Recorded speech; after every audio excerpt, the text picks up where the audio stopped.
Hari ini Saudara PC kita nyatakan, kita putuskan untuk ditahan di rutan Mabes Polri.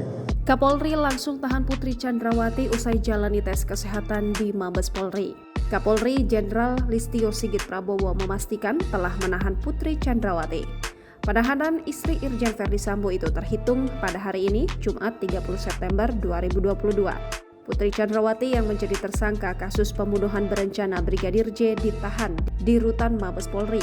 Penahanan PC untuk mempermudah proses penyerahan berkas tahap 2. PC akhirnya diputuskan untuk ditahan di rutan Mabes Polri. Penahanan Putri juga sebagai bukti untuk menjawab beberapa pertanyaan masyarakat kenapa Putri tidak ditahan.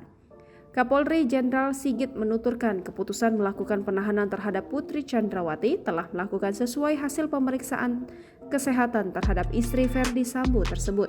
Berdasarkan hasil pemeriksaan, kondisi jasmani dan psikologi Putri Chandrawati baik dan memungkinkan untuk ditahan. Kapolri juga merespon kerja Kejaksaan Agung yang telah menyatakan lengkap atau P21 untuk berkas perkara Verdi Sambo CS pada kasus pembunuhan berencana dan penghalangan penyidikan. Sebagai bentuk komitmen penuntasan perkara ini, Kapolri pun mengatakan akan melakukan serah terima tersangka dan barang bukti pada Senin 3 Oktober 2022 atau selambatnya pada Rabu 5 Oktober 2022. Dalam keterangannya, Kapolri pun menyampaikan terima kasih kepada Kejaksaan Agung dan seluruh pihak yang membuat proses penegakan hukum terhadap Verdi Sambo dapat berjalan sesuai ketentuan hukum yang berlaku. Jangan lupa subscribe, share, komen, dan like ya!